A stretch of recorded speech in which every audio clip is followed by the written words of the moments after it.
Oke, halo anak-anak. Saya Lause Elizabeth. Hari ini saya akan memimpin kita menyanyi pujian untuk memuji Tuhan. Sebelum kita memuji Tuhan, mari kita berdoa. Bapa di surga, kami berterima kasih karena pertolongan Tuhan dalam hidup kami tiap-tiap hari. Kiranya Tuhan mengampuni kami atas segala dosa yang kami lakukan. Tolonglah kami ya Bapa, sekarang kami mau memuji Tuhan dan sebentar lagi juga mendengarkan firman Tuhan. Tuhan tolong kami menjadi anak-anak yang baik. Hanya dalam nama Tuhan Yesus kami berdoa dan mengucap syukur. Amin. Mari kita memuji Tuhan dengan pujian yang pertama, diambil dari buku KPPK nomor 165. Kita akan nyanyi bait yang pertama dan yang kedua saja.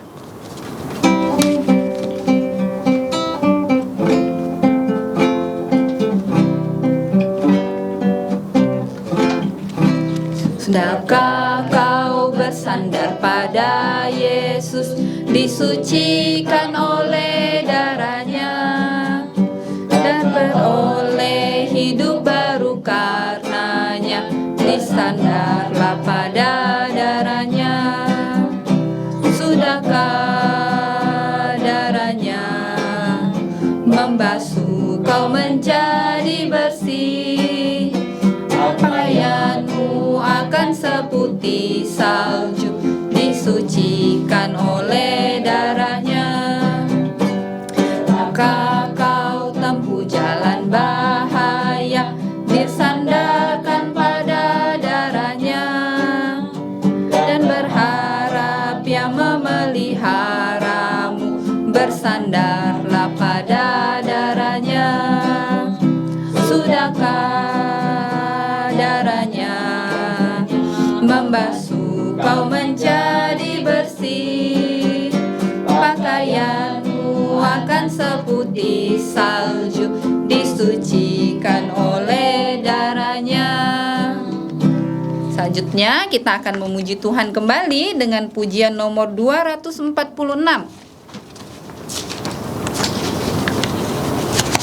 Setiap langkahku. Kita akan menyanyi pujian ini 2 kali.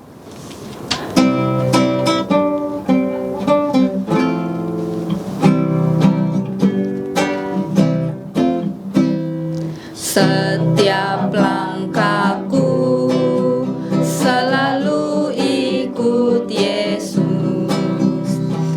Dia akan memimpin jalanku, ku ikut Yesus. Setiap langkah waspada, setiap langkah berdoa.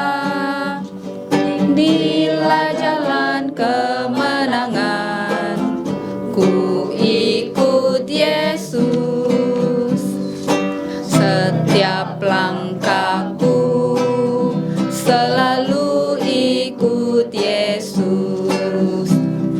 Dia akan memimpin jalanku, ku ikut Yesus. Setiap langkah waspada, setiap langkah berdoa. Inilah jalan kemenangan, ku ikut Yesus. Kita akan memuji Tuhan lagi dengan pujian nomor 221. Sandar pada lengan yang kekal. Kita akan menyanyi bait yang pertama dan yang kedua saja.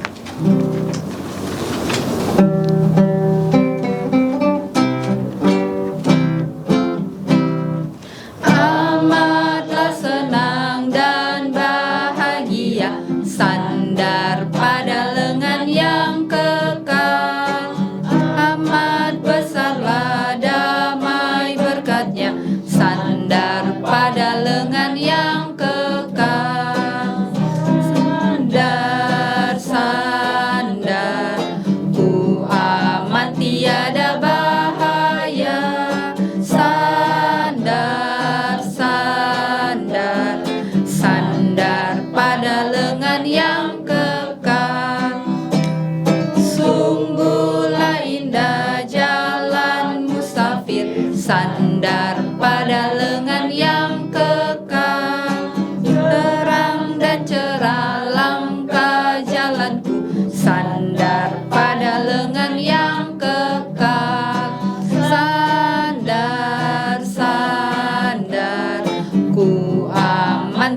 ada bahaya. Sandar, sandar, sandar pada lengan yang kekal. Selanjutnya kita akan mendengarkan firman Tuhan. Hai anak-anak, nama saya Peter Yoksan. Pada hari ini, saya akan menyampaikan firman Tuhan dari kitab yang terakhir di Alkitab, yaitu buku yang ke-66. Kitab ini berjudul Wahyu. Nah, saya akan bacakan dari ayat 1 sampai 8 untuk firman Tuhan di hari ini. Saya mulai. Ini adalah wahyu Yesus Kristus yang dikaruniakan Allah kepadanya supaya ditunjukkannya kepada hamba-hambanya apa yang harus segera terjadi. Dan oleh malaikatnya yang diutusnya, ia telah menyatakan kepada hambanya Yohanes. Yohanes telah bersaksi tentang firman Allah dan tentang kesaksian yang diberikan oleh Yesus Kristus, yaitu segala sesuatu yang telah dilihatnya. Berbahagialah ia yang membacakan dan mereka yang mendengarkan kata-kata nubuat ini, dan yang menuruti apa yang ada ditulis di dalamnya, sebab waktunya sudah dekat. Dari Yohanes kepada ketujuh gereja yang di Asia Kecil, kasih karunia dan damai sejahtera menyertai kamu dari Dia yang ada dan yang sudah ada dan yang akan datang, dan dari ketujuh roh yang ada di hadapan tahtanya, dan dari Yesus Kristus, saksi yang setia, yang pertama bangkit dari antara orang mati, dan yang berkuasa atas raja-raja bumi ini, untuk Dia yang mengasihi kita, dan yang telah melepaskan kita dari dosa kita oleh darahnya, dan yang telah membuat kita menjadi suatu kerajaan, menjadi imam-imam untuk Allah Bapanya. Untuk Dialah kemuliaan dan kuasa sampai selama-lamanya. Amin. Ayat ke-7, lihatlah ia datang dengan awan-awan, dan setiap mata akan melihat Dia, juga mereka yang telah menikam Dia, dan semua bangsa di bumi akan meratapi Dia. Ya amin. Aku adalah Alfa dan Omega, firman Tuhan Allah yang ada dan yang sudah ada dan yang akan datang, yang Maha Kuasa. Mari anak-anak kita bersatu dalam doa. Bapa kami di surga, Bapa dari Tuhan dan Juru Selamat kami Yesus Kristus, pada hari ini kembali kami menghadap Engkau. Kami telah diberi kesempatan untuk membuka firman-Mu. Kiranya Roh-Mu yang kudus membuka lubuk jantung kami, agar diterangi oleh cahaya Roh Kudus, supaya firman-Mu dapat kami fahami, supaya dapat kami lakukan dan kami wartakan. Ya Bapa, ampunilah dosa kami. Di dalam nama Tuhan Yesus, kami berterima kasih dan berdoa. Amin. Nah, kitab Wahyu adalah kitab yang sangat penting untuk setiap kita. Karena kejadian yang sekarang sedang terjadi, yaitu COVID-19, itu ada kaitannya dengan kitab Wahyu. Wahyu dalam bahasa asli, bahasa Yunani, adalah apokalipsis. Apo artinya dibuat menjauh sekali. Kemudian kalipsis artinya dibuka. Apa yang dibuka? Tutupnya jauh-jauh supaya isi dari dalam dapat dilihat. Ini adalah rencana Allah tentang hari-hari terakhir dari langit dan bumi dan manusia dan semua ciptaan dari Tuhan. Nah, kita tahu Alkitab ada 66 kitab. Kehidupan itu dimulai pada saat Allah menciptakan langit dan bumi. Itu dapat kita baca dalam kitab Kejadian.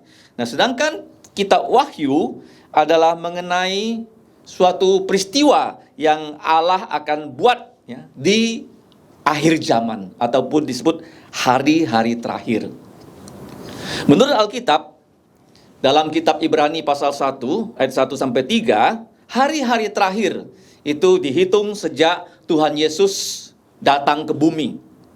Dia adalah Allah sejati, dia menjelma menjadi manusia untuk menjadi juru selamat manusia. Nah, Wahyu adalah rahasia ataupun rencana Allah tentang kesudahan dari langit dan bumi dan manusia dan seluruh ciptaannya. Ini disebut wahyu Yesus Kristus. Nah, apa artinya Yesus? Yesus artinya Tuhan, juru selamat kita. Nah, bagaimana dia menyelamatkan kita? Yaitu melalui Kristus. Yesus adalah orang Nazaret yang lahir dari anak darah Maria, tetapi dia sekaligus adalah Kristus. Dalam bahasa Ibrani dikenal dengan istilah Mesias. Apa itu Kristus? Kristus adalah 3 pelayanan ataupun 3 jabatan yang Tuhan Yesus lakukan, yaitu dia sebagai nabi, dia menyampaikan semua firman Tuhan, dan dia sebagai imam yang mati untuk dosa-dosa kita di salib. Kemudian dia sebagai raja, dia menjadi raja segala raja. Nanti kita akan belajar 1 dari 12 gelar yang ada di Wahyu pasal 1 ayat 1 sampai 8 dari Tuhan Yesus, di mana dia pertama-tama dia mengalahkan maut. Dia mati pada hari Jumat, langsung dikubur, kemudian bangkit pada hari ketiga, yaitu pada hari Minggu. Yaitu dia mengalahkan kematian.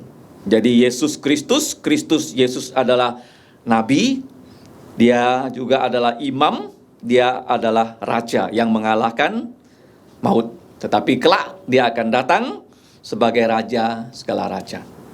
Nah, kitab Wahyu, kalau kita mau belajar, adalah tentang bukan hanya Yesus Kristus sebagai pribadi kedua dari Allah Tritunggal.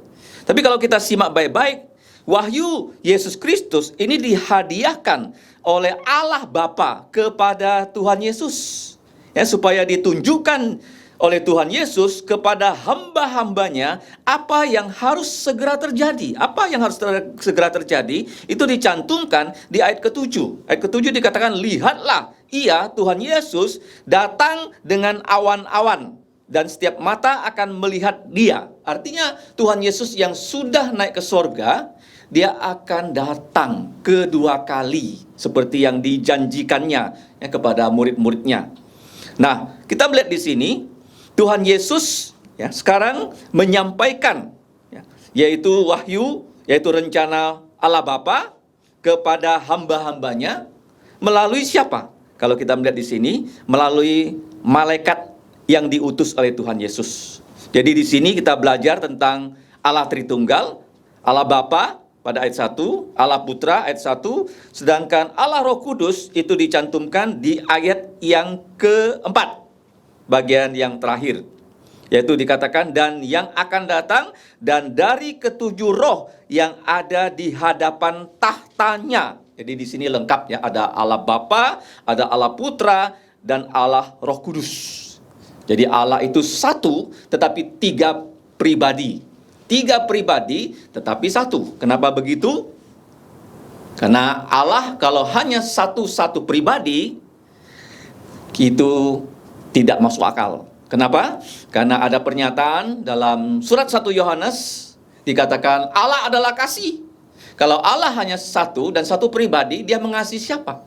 Tetapi kita tahu Bapa mengasihi Putra. Ketika Yesus dibaptis, Bapa berkata, inilah putraku yang kukasihi, kepadanya aku berkenan, dengarkanlah dia. Jadi sudah kita tahu ada Allah Bapa mengasihi Allah Putra, dan Allah Putra melakukan semua yang Bapa inginkan, baik ingin dia katakan, mau ingin dia lakukan, semua dikatakan Yesus, semua dilakukan oleh Tuhan Yesus. Nah, tetapi kalau Allah satu Allah, 2 pribadi tidak cukup. Nah, waktu Yesus menjelma menjadi manusia, waktu dia dibaptis, dia perlu 2 saksi.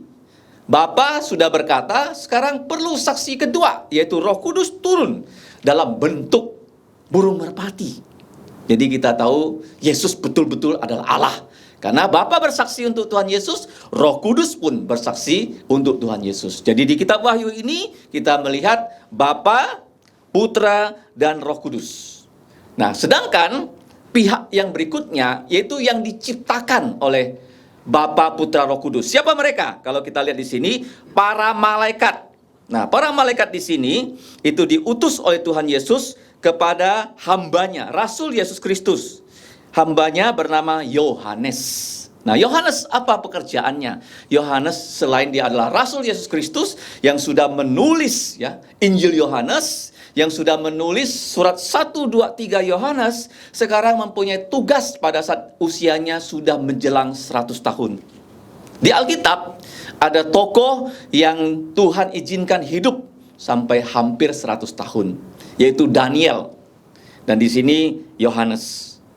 Jadi dia mendapatkan mandat ya, bukan hanya menulis Injil Yohanes, bukan hanya menulis 3 buah surat Yohanes, tapi sekarang dia menulis tentang akhir zaman. Bagaimana ciptaan Allah ini akan diakhiri. Nah, kita lihat di sini ayat kedua. Yohanes telah bersaksi tentang firman Allah, yaitu dia sudah menerima perjanjian lama.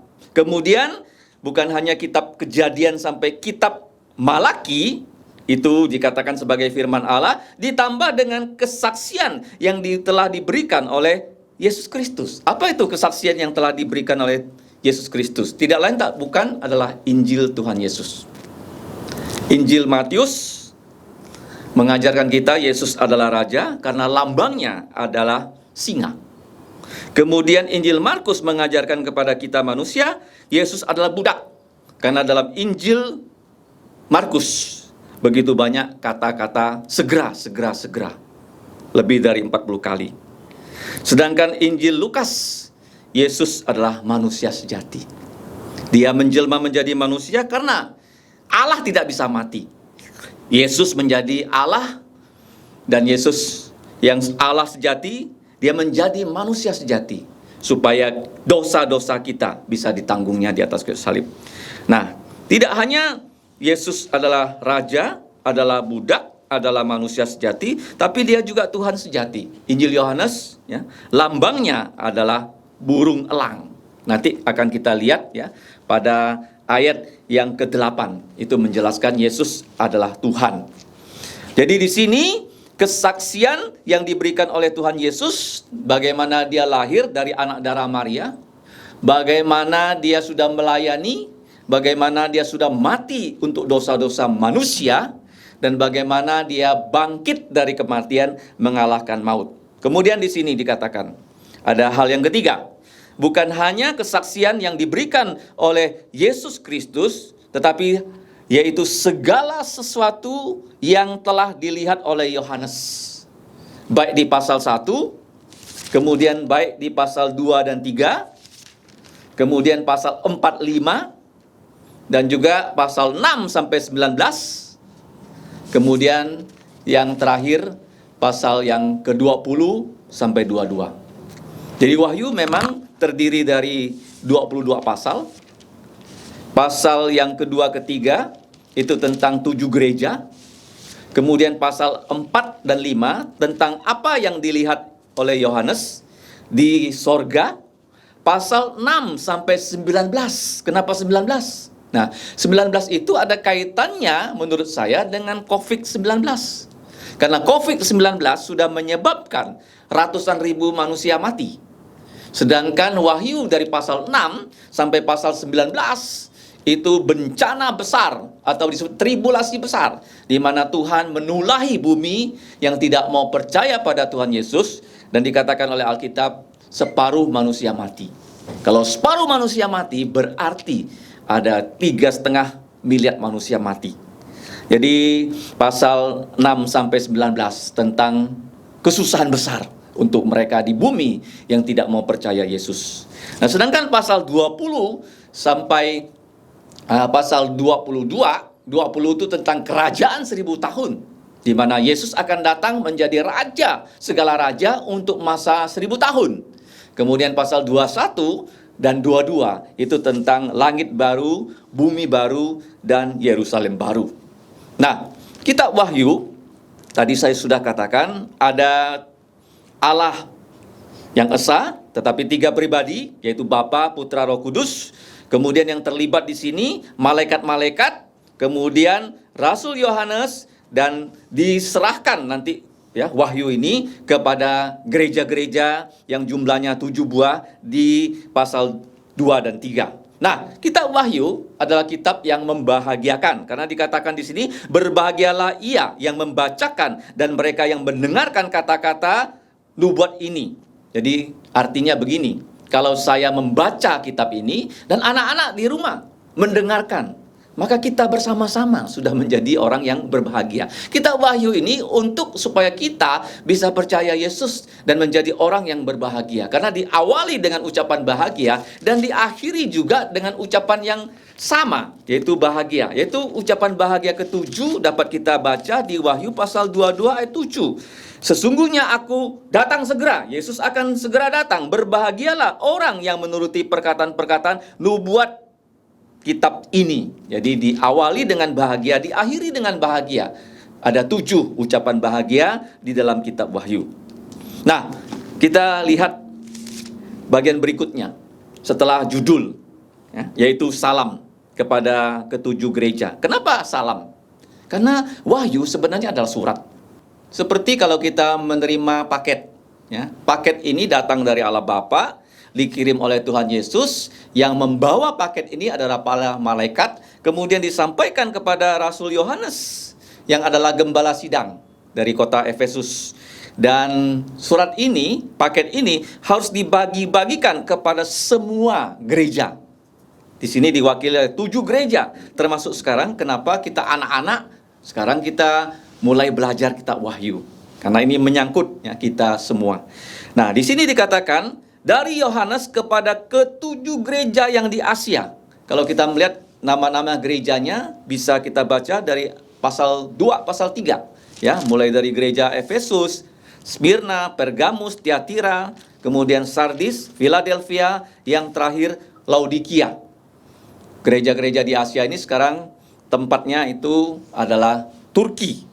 Nah, di sini pada saat zaman dulu ketika seseorang menulis surat selalu ya dimulai dengan salam. Salamnya apa? Salam di sini bukan dimulai dengan shalom atau damai, tetapi kasih karunia. Apa itu kasih karunia? Kasih karunia adalah hadiah. Hadiah apa? Hadiah dari Allah kepada kita. Siapa hadiahnya? Yaitu Tuhan Yesus. Yaitu Yesus Kristus sudah mati untuk dosa-dosa kita sesuai kitab suci. Dan dia telah dikuburkan. Kemudian yang ketiga, Tuhan Yesus yang sudah dikuburkan, dia bangkit dari kematian pada hari ketiga sesuai dengan kitab suci.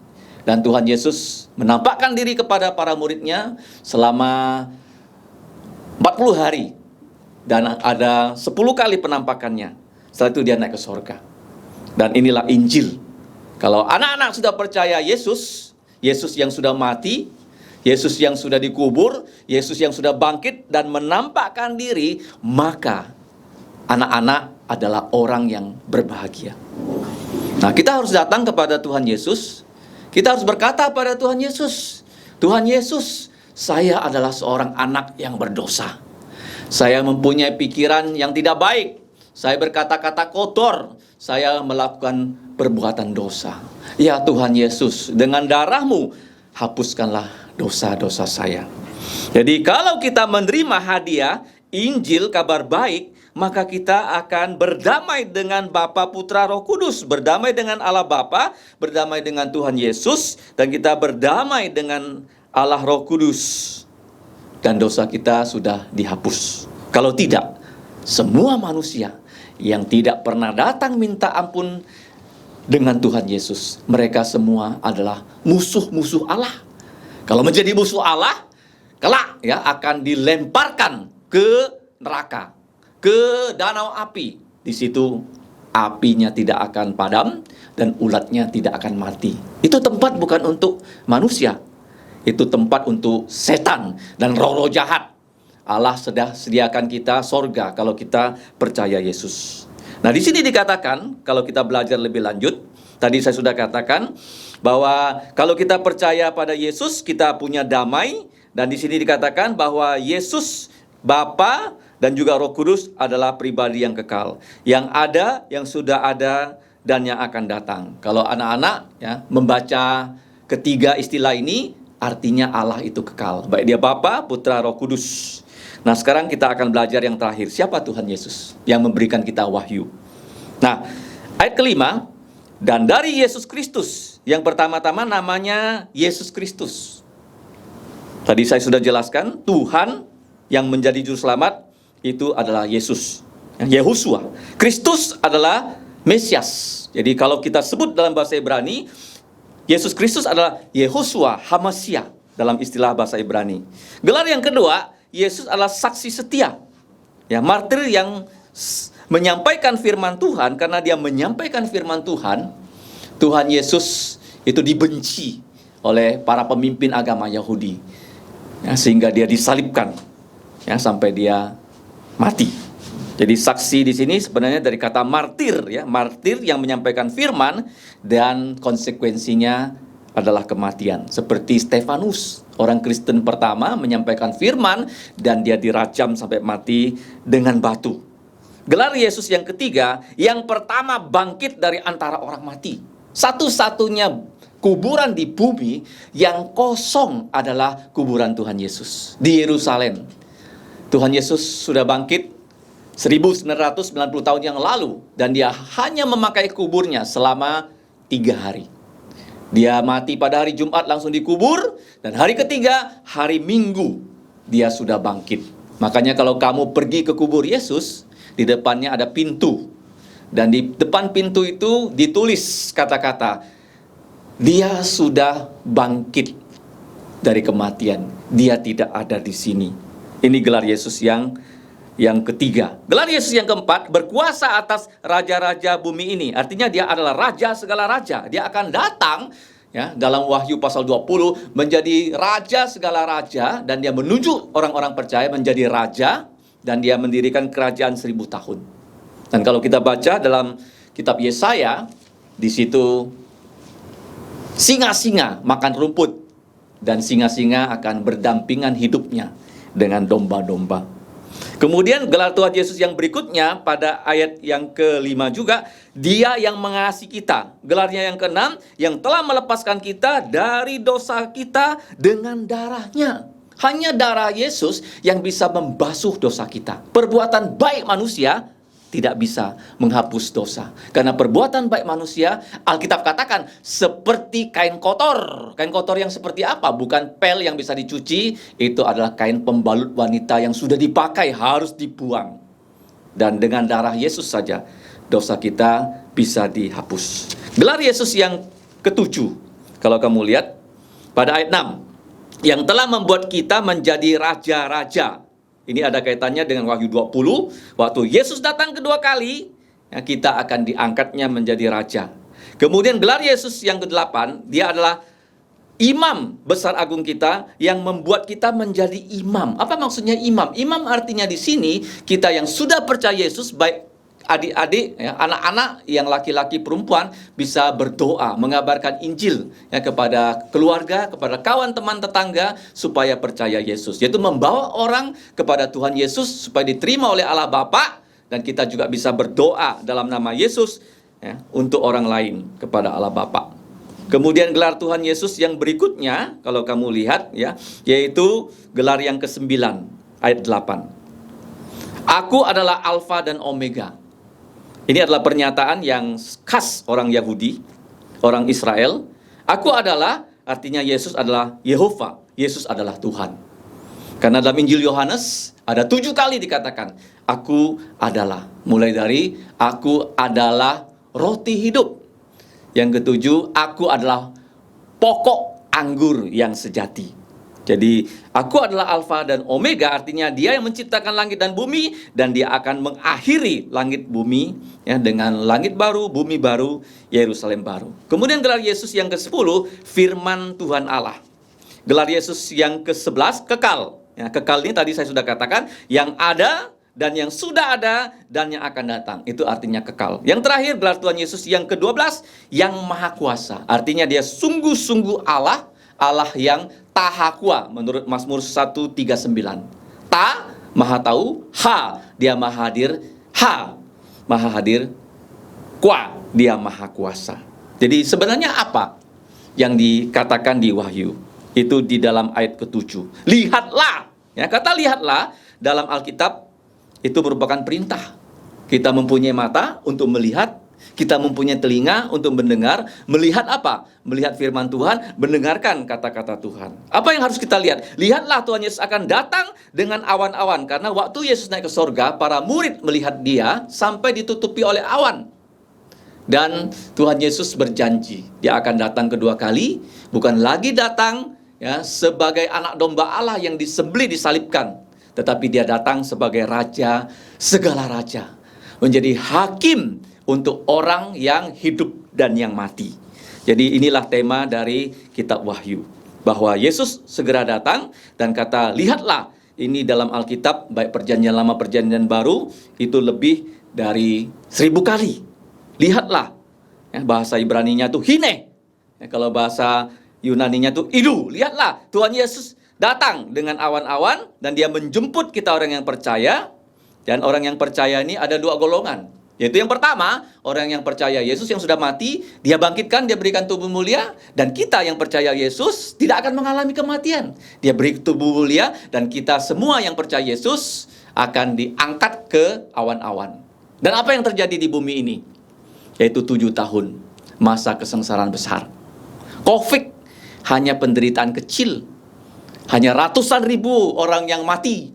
Tapi kalau kamu membaca Wahyu pasal 6 sampai 19, itu bumi akan ditimpa sampar. Ya, bukan seperti Covid, tapi lebih hebat dari Covid. Ditimpa kelaparan. Ya, ditimpa dengan perang sehingga orang terkapar ya dengan kematian. Kemudian yang terakhir, kalau kamu tidak percaya Yesus, anak-anak akan dilempar oleh Allah melalui malaikatnya. Malaikat itu adalah tentara Allah yang akan menghukum, ya, bukan hanya manusia yang tidak mau percaya Yesus, tapi setan yang tidak percaya Yesus, roh-roh jahat yang tidak percaya Yesus akan ditangkap oleh para malaikat dan dibuang ke dalam danau api. Danau api, apinya tidak padam, ulatnya tidak mati, dan itu adalah penjara untuk setan dan kawan-kawannya. Dan di situ mereka tidak akan bertemu satu dengan yang lain, dan manusia di situ pun tidak akan saling bertemu. Dan Tuhan tidak mau kamu dan saya ke sana, anak-anak. Dia ingin kita percaya Yesus sehingga kita menjadi orang yang berbahagia. Kamu lihat di sini, orang-orang yang tidak percaya Tuhan Yesus tidak senang Tuhan Yesus datang. Karena mereka akan menangis melihat Tuhan Yesus datang, karena mereka sudah menyalibkan Yesus. Kalau kita beda, kita selalu menantikan kedatangan Yesus kedua kali. Jadi hari ini kita sudah belajar kitab Wahyu. Walaupun sukar, tetapi karena ada Roh Kudus, ya, anak-anak bisa dituntunnya untuk menyukai kitab ini, belajar kitab ini, sehingga kamu tahu kedatangan Yesus kedua kali sudah di ambang pintu. Kalau kamu membaca ya, berita, terjadi gempa, perang, ya, manusia kasihnya menjadi dingin, ada LGBT dan sebagainya. Dan yang bisa kita lakukan sebagai orang percaya, katakan tentang Tuhan Yesus ya, kepada orang yang belum mengenal Tuhan Yesus. Karena ini adalah wahyu, rencana Allah, yang kalau bukan Allah katakan pada kita, tidak ada yang tahu. Karena Allah sudah katakan melalui Tuhan Yesus, melalui para malaikat, dan juga melalui Rasul Yohanes kepada gereja-gereja. Dan sekarang kita juga harus belajar ya, sebagai anggota gereja, kita belajar supaya Tuhan memberikan kita pengertian apa yang akan terjadi dengan bumi ini. Nah, tadi saya sudah katakan ya, pasal 1 itu hanya pengantar, pasal 23 itu penerima surat 7 gereja, pasal 45 apa yang terjadi di sorga. Kemudian ya, pasal 6 sampai 19 itu bencana-bencana besar yang jauh melebihi Covid-19. Pasal 20 kerajaan 1000 tahun yang Tuhan Yesus akan dirikan. Ya, kemudian ya, pasal 21, 22 itu Tuhan Yesus menghakimi seluruh dunia. Yang tidak percaya akan dilempar ke danau api, yang percaya akan dibawa masuk ke kota Yerusalem baru. Dan kita akan tinggal di langit baru, bumi baru, dan langit yang sekarang, bumi yang sekarang, semua akan dimusnahkan. Mari kita berdoa. Bapa kami di surga, kami mengucap syukur, walaupun kami anak-anak kecil, tapi kami diberi kesempatan untuk mempelajari kitab Wahyu. Kami mohon Roh-Mu yang kudus seperti telah menjelaskannya kepada Rasul Yohanes, kami juga mendapatkan kesempatan yang sama untuk belajar dan mengerti kitab ini. Sehingga kami lebih tahu sesungguhnya yang terjadi di muka bumi ini adalah sesuai dengan rencana-Mu yang sudah Engkau sebutkan kepada kami dalam kitab suci. Ya Bapa, peliharalah hidup kami sehingga kami tetap setia, percaya pada Tuhan Yesus, dan bisa juga mengajak orang-orang untuk mengenal siapakah Tuhan Yesus. Demikianlah ya Bapa doa kami, dalam nama Tuhan Yesus kami berdoa dan bersyukur. Amin.